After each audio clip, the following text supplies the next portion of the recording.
আচ্ছা, এই মেয়েটাকে নিয়ে যে পরিমাণ কন্ট্রোভার্সি হইতাছে এই সময়, তো কিছু কথা না বললেই নয়। আমি কোনো জ্ঞানী লোক না, আমি জাস্ট একটা র্যান্ডম পাবলিক হিসেবে আমার যে একটা মনে হয়েছে একটা অপিনিয়ন দ্বারা আমি অপিনিয়ন দিতেছি। যেমন আপনারা কমেন্ট বক্সে লাখ লাখ কোটি কোটি অপিনিয়ন দেন, ওইটাই জাস্ট ভিডিও আকারে দিতেছি। তো ফার্স্ট অফ অল আমার যে অপিনিয়ন সেটা হচ্ছে, সবাই কিন্তু ধার্মিক না। আর সবাই আহ, মনে করে অনেকে এইথিস্ট, আবার অনেকে আবার অন্যান্য ধর্মে বিলিভ করে। তো আপনি যে অ্যাপ্রোচ করতেছেন যে এটা মডেস্ট না, এটা কালচারাল না, রিলিজিয়াস না, যে সে একটা কন্টেস্টে গিয়া বিকিনি পিকচার দিছে বা বিকিনি পোস্ট দিছে। আর আপনার এক হলেও বুঝতে হবে সবাই ধার্মিক না, আর সেকেন্ড হলেও বুঝতে হবে যে আপনি কেন এত কথা বলতেছেন। আপনার তো কোনো রাইটসই নেই তার বিরুদ্ধে কথা বলার। আপনি কি এইভাবে ধর্ম অ্যাপ্রোচ করাইবেন? নিজের ধর্মকে তাদের প্রতি রিপ্রেজেন্ট করবেন এমনি যে ভাই তুই একটা খানকি মাকি? বাট আপনার কে বলছে এমনি অ্যাপ্রোচ করাইতে? আপনার নিজের ধর্ম তো বলে যে ভাই নম্র ভদ্রভাবে অ্যাপ্রোচ করো যদি ধর্ম প্রচার করতে চাও। আর সেকেন্ড, আমার মনে হয় যে যারা ক্রিটিসাইজ করতেছে তারে, অথবা অন্য কেউ হোক, যারা ক্রিটিসাইজ করতেছে তারা জীবনে ওই লেভেলে যেতে পারবে না। আমি কেন একটা লেভেল বলতেছি ইনসাল্ট না করে, কারণ আমার পার্সোনালি মনে হয় যে তার অনেক মাথা আছে, সে অনেক স্ট্রাগল করছে।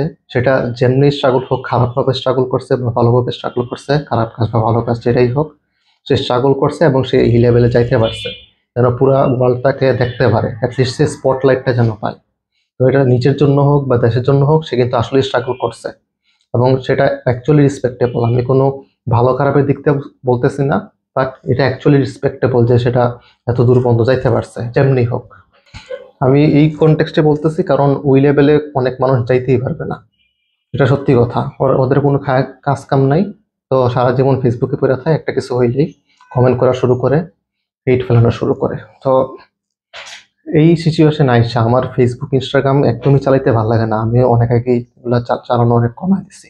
কারণ যখনই ইনস্টাগ্রাম ফেসবুক খুলি, আমার মনে হয়েছে একটা একটা পার্ট আছে, মানে ছেলেদের মধ্যে একটা পার্ট আছে সারা জীবন মিসোগানিস্টিক ট্রোল করতে থাকে, মিসোজিনি নিয়ে সরাইতে থাকে। আর একটা মায়াদের একটা পার্ট আছে যারা অ্যান্টি অ্যান্টি মিসোজিনিস্টিক ফ্রন্ট নামে গ্রুপ টুপ খুললা ছেলেদের বিরুদ্ধে কনস্পিরেসি বা হিট ছড়াইতে থাকে।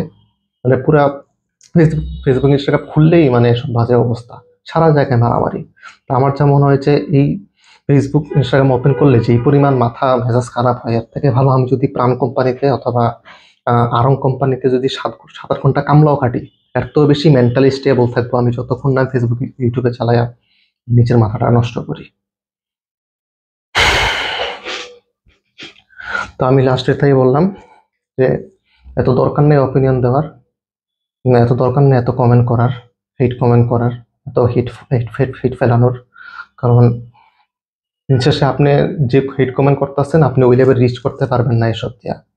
আর সে ওই লেভেলে চলে গেছে যে আপনার হিট কমেন্ট তার এখন চোখেও পড়বে না ভালো মতো, কারণ ওর গোলে ফোকাসড, ওই আপনার প্রতি ফোকাস না।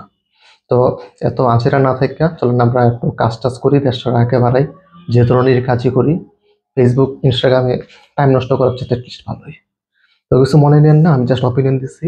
আমিও আপনাদের মতো একটা র্যান্ডম পাবলিক, এই আর কি।